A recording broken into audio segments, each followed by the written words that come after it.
I see you've met my shy wife, Ginger, the talented one in the family. And Ginger and I get the great pleasure to travel all over the country.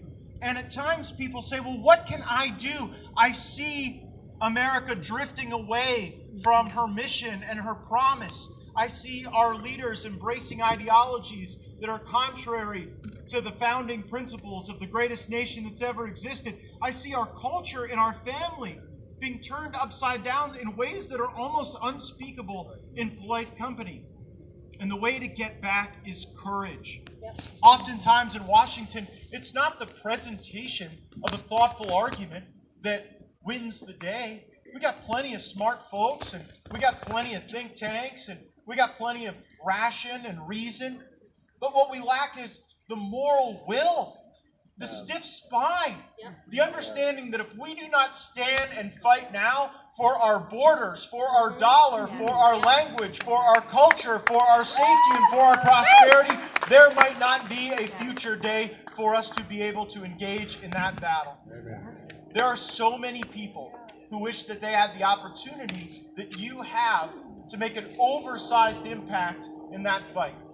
Because in some places, you're probably going to get a good one, no matter which way the election goes. In some places, you're going to get a bad one, no matter which way the election goes. But here, you get a chance to define the history of the Congress and the country and your congressional delegation. And it's easy to look around at the majesty and the wonder and the hard-working, God-fearing, patriotic people you have here and understand that you have been called to this moment, to this race, to this cause. And I hope you'll join me in not only supporting Joe with your time and your advocacy, but also with your financial resources. At Gaetz-Kent, we are not here waiting for the legions and cavalry of others. We are the ones that we are fighting for. And I have drawn that inspiration from many of you here tonight, the number of parents who have explained to me the bizarre way your state is deciding that they have actually more of an equity in the raising of your children than you do. The taxpayers who want to grow businesses but see that the cap on their prosperity is indeed a hard one. The entrepreneurs who've had great ideas and want the opportunity to make Washington a launching pad for the next round of their dreams, who increasingly find government not engaged as a collaborator, but indeed a barrier to that success. Every time I go around the country and give talks like this, there is invariably a question I get from someone, usually someone who served in our vaulted military. And they say, you know, Matt, is it over? Is there a way to restore this country to the promise and hope and aspiration that we all know she holds in her core? And here's what I know. In the Obama years, there were a lot of us who felt the same way, who were told that the economy could never grow more than about 1.7%, who said that America had to apologize around the world rather than leading as a guiding light.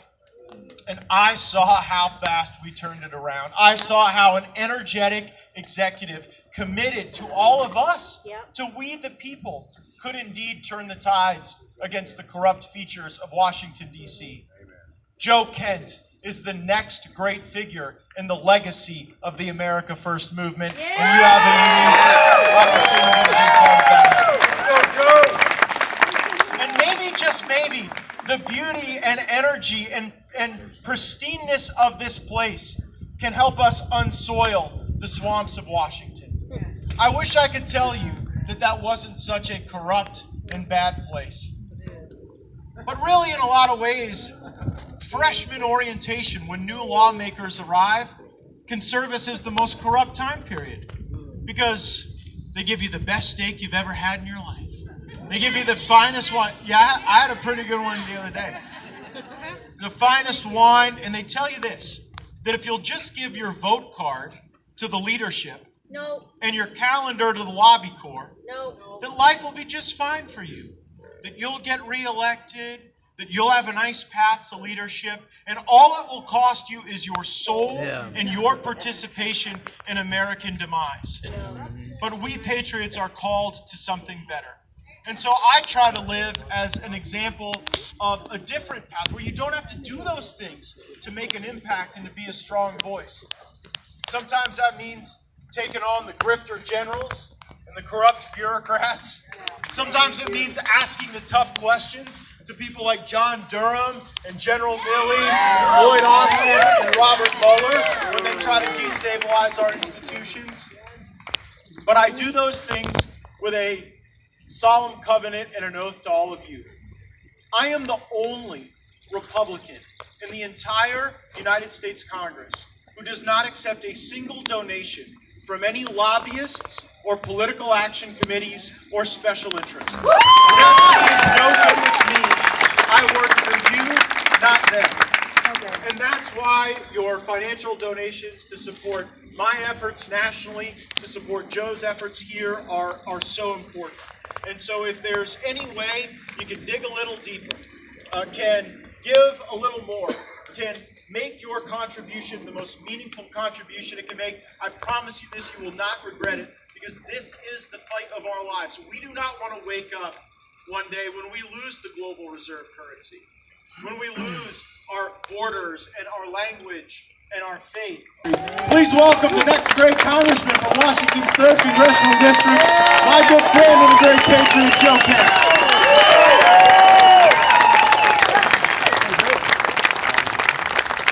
Well, thank you guys so much. Matt, that was awesome. Thank you so much. I really appreciate it. We got to thank Matt and Ginger for making the journey out here yet again. This is the second time they've come out. They came out about 2 years ago when we first kicked off. Thank you to our hosts, the Frasers. Michelle, thank you for putting this all together. And then everybody from Team Kent. This is like a family reunion because we never really stopped the campaign. Once we unfortunately had to concede after the recount, we just kicked it right back off again. But there's a lot of folks here, a lot of you I haven't seen in a couple months, and you guys are here, and we're ready to take this on once again. So I'm honored to have all of your support. You guys know what the stakes are. We are losing our country more and more by the day. We're losing. Our border is wide open. You know, everybody's looking right now at the news of what's happening in France, and we're seeing this unchecked illegal immigration that has flooded into Europe from Libya, from Northern Africa, and the Middle East. And now there's anarchy, and there's shooting on the streets, and it's absolute carnage, and everyone can see that. It's up front. It's right in your face. Meanwhile, right here in America, since Joe Biden took office, we have had an absolute assault, but it's been much more subtle, but it's been much more lethal. We've had enough fentanyl pumped into this country to kill every American citizen multiple times over. Right now, the average is somewhere between 150 and 300 of our citizens, of our countrymen, are murdered every single day by fentanyl. Our country is absolutely being destroyed, and this is by design. The Biden administration opened up our border on day one. In Washington State, in Oregon, just to our south, sanctuary states, sanctuary cities. In the 3rd District, which many of you guys are from,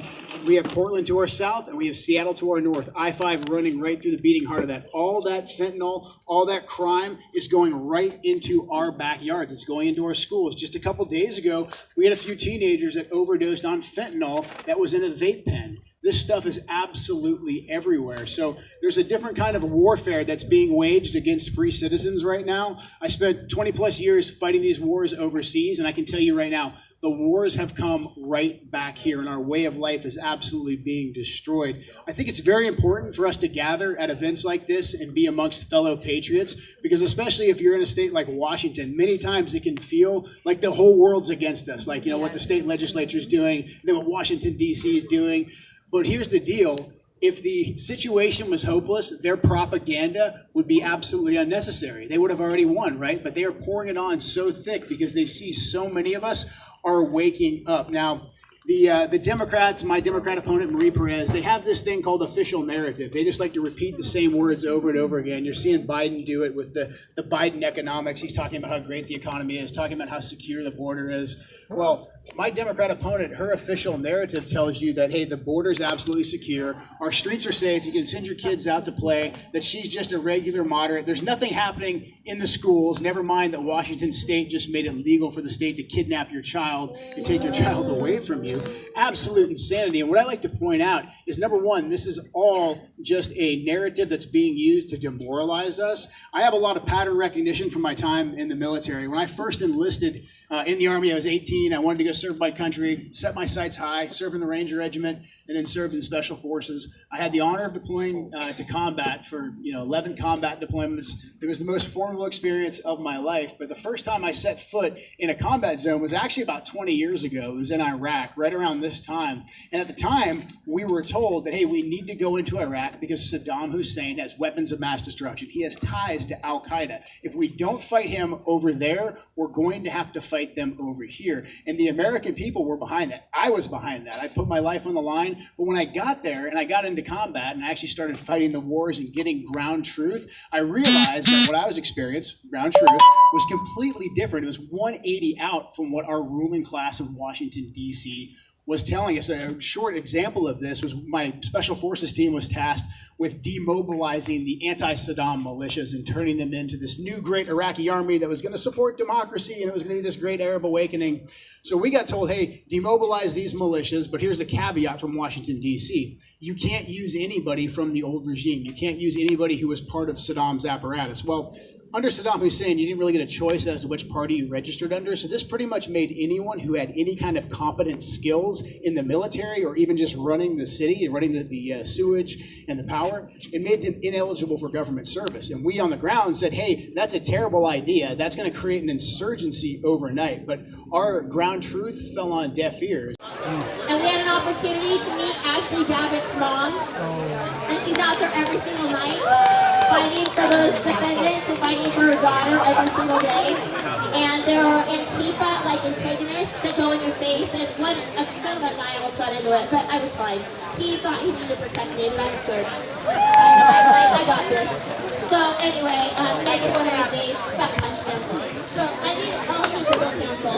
So anyway, but they're every single night, you guys, singing to them, praying for them. Every single night at 9 p.m. And you can see them flashing their lights in their jail cells.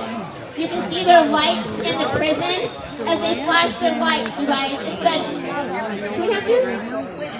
2.5 years, you guys, for exercising their First Amendment right to fight for our country. We need to stand up, we need to fight back, we need to make sure Matt gets reelected, we get Joe into Congress, we need to stop the BS, stop the steal, and take our country back. So this is a photo opportunity that you can take with us who went in defense of our country, and we appreciate you, Matt, being inside of there on that fateful day. And Matt was not in jeopardy. Were you scared when you were in there? Were you good in your life? Hell no! You know, I mean, literally, we met people afterwards. It was a tour. They were literally on a tour through the red ropes. And it's just garbage that would happen to these people. It's a travesty. We actually got a visit here to our home from the FBI, so I am on the list. They came and pulled into our driveway, and we had a nice hour-long conversation with them. So anyway, just continue to fight, continue to pray, and let's take our country back. I don't know how much everyone else went. I thought it was going to go for more. Yeah. I think that's